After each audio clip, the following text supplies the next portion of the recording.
Pulau Jawa adalah salah satu pulau yang mempunyai peradaban yang sangat maju. Nah, mungkin kemajuan ini itu disebabkan oleh aktivitas orang-orang Jawa yang selalu mempelajari hal-hal yang baru seperti itu. Nah, pada masa Islam di Jawa itu banyak juga masyarakat yang akhirnya memeluk ajaran Islam, bahkan menjadi agama yang menjadi mayoritas di Pulau Jawa seperti itu ya. Nah, seperti kemarin kita juga akan bahas tentang kerajaan-kerajaan lagi, dan karena saya tadi sudah membahas tentang Jawa, jadi kita akan membahas kerajaan Islam di Jawa. Nah, Islam masuk di Pulau Jawa itu melalui bandar-bandar di pesisir pantai utara Jawa dengan aktivitas perdagangan. Bandar-bandar itu adalah para saudagar atau para pengusaha atau para pedagang. Nah, pada perkembangannya, proses Islamisasi di Pulau Jawa itu mampu menggeser eksistensi kerajaan-kerajaan Hindu-Buddha seperti Majapahit, Pajajaran, dan juga kerajaan-kerajaan lain. Nah, berikut kerajaan-kerajaan Islam di Jawa. Nah, yang pertama adalah Kerajaan Demak. Nah, kerajaan ini didirikan oleh Raden Padah pada tahun 1475. Nah, kerajaan ini berpusat di pesisir pantai utara Jawa. Nah, dulu itu di daerah Demak itu ada sebuah selat bernama Selat Muria. Nah, Selat Muria ini menjadi jalur dari perdagangan tersebut.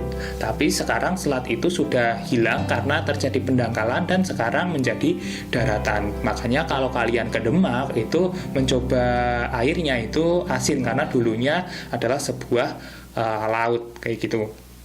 Nah, terus Demak ini dulunya adalah sebuah kadipaten atau kabupaten di bawah kerajaan Majapahit. Namun pada awal abad ke-15 Raden Patah ini mulai merintis kayak gitu ya, mendirikan sebuah kerajaan. Nah, kalian tahu bahwa Raden Patah ini masih keturunan dari kerajaan Majapahit juga. Dia adalah anak dari Brawijaya V. Namun pada waktu ayahnya berkuasa, Brawijaya V tersebut, nah, kerajaan Majapahit diserang oleh Girindra Wardana yang akhirnya membuat Raden Patah itu berkeinginan menyerang Majapahit yang waktu itu sudah dikuasai oleh Girindra Wardana. Dan akhirnya Raden Patah ini berhasil menaklukkan Majapahit, terus benda-benda pusakanya dibawa ke Demak seperti itu. Dan penaklukan tersebut itu membuat Demak akhirnya menjadi kerajaan yang makin lama makin kuat. Dan kerajaan ini mempunyai corak ekonomi yang mengandalkan perdagangan dan maritim seperti itu.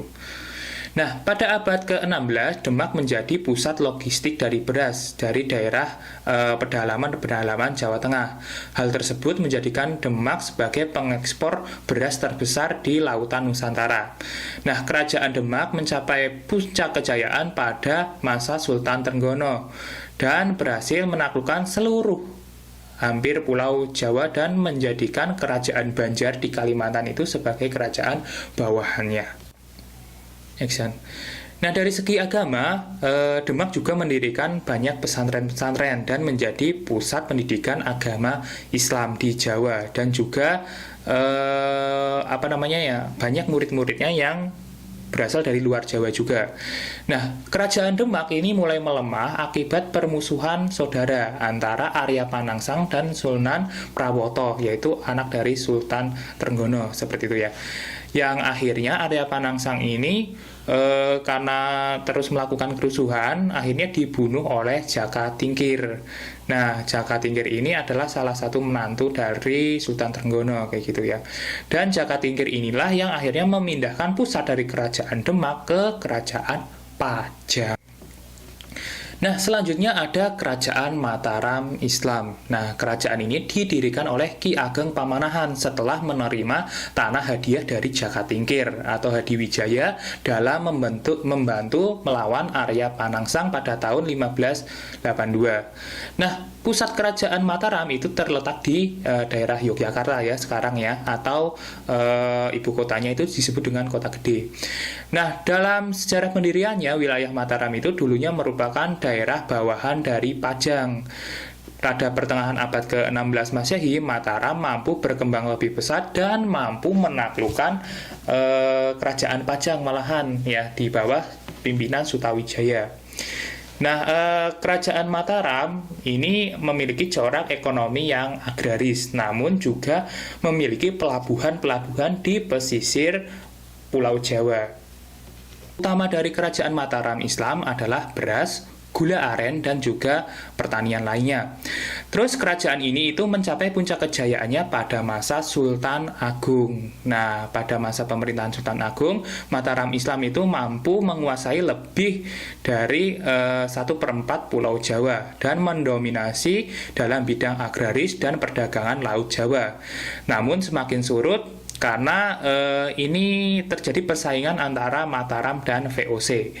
Nah, beberapa kali Sultan Agung itu menyerang VOC di Batavia namun gagal. Nah, setelah Sultan Agung wafat, digantikan keturunannya yaitu Sultan Amangkurat I, kerajaan Mataram ini semakin melemah karena Sultan Amangkurat I ini adalah sultan yang lemah, malah bekerja sama dengan VOC, dan VOC itu banyak ikut campur tangan dalam masalah politik di kerajaan Mataram. Dan makin lama konflik semakin meruncing tahun ke tahun. Akhirnya kerajaan Mataram ini terbagi menjadi dua, yaitu Kasunanan Surakarta dan Kesultanan Yogyakarta, dan pecah lagi menjadi 4, yaitu Kasunanan Surakarta itu pecah dengan Mangkunegara, dan juga Kesultanan Yogyakarta pecah jadi 2, yaitu dengan berdirinya Paku Alaman.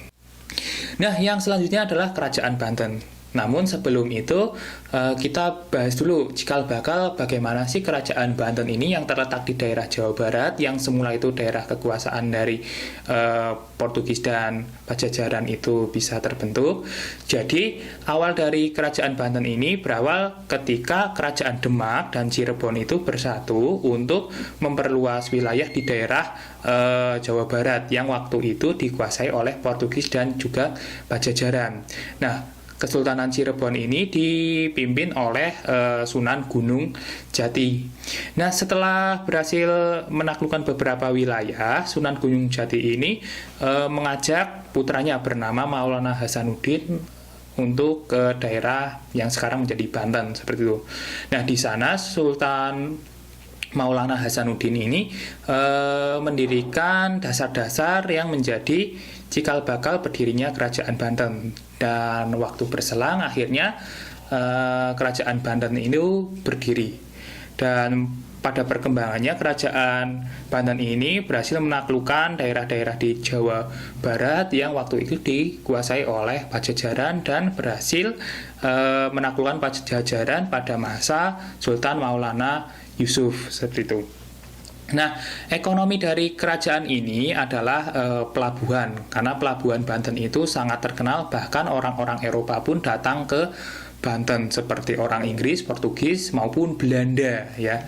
Nah, terus juga memiliki corak yang agraris. Nah, terus komoditasnya itu adalah lada, cengkeh, dan juga pala. Nah, Kerajaan Banten mengalami masa kejayaan pada abad ke-17. Ini dipimpin oleh Sultan Ageng Tirtayasa. Namun di masa itu juga adalah masa di mana VOC itu mulai ikut campur dalam perdagangan Banten, karena terjadi persaingan antara VOC yang waktu itu berkuasa di Batavia dan juga Banten, karena pelabuhannya itu dekat ya, gitu. Nah, akhirnya VOC ini mulai melakukan serangan-serangan terhadap Banten, namun pada awalnya itu bisa ditahan. Dan VOC itu mulai melakukan trik-trik licik dengan cara melakukan politik yang namanya divide et impera, yaitu mengadu domba antara Sultan Ageng dan putranya bernama Sultan Haji. Karena adu domba tersebut, akhirnya kerajaan Banten itu mulai melemah dan makin lama wilayahnya dikuasai oleh VOC, dan kerajaan Banten ini akhirnya dibubarkan pada masa pemerintahan Inggris oleh Thomas Stamford Raffles.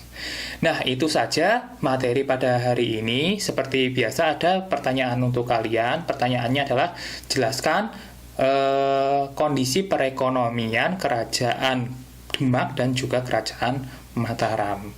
Sekian untuk hari ini. Tetap semangat untuk kalian. Saya ucapkan wassalamualaikum warahmatullahi wabarakatuh dan sampai jumpa.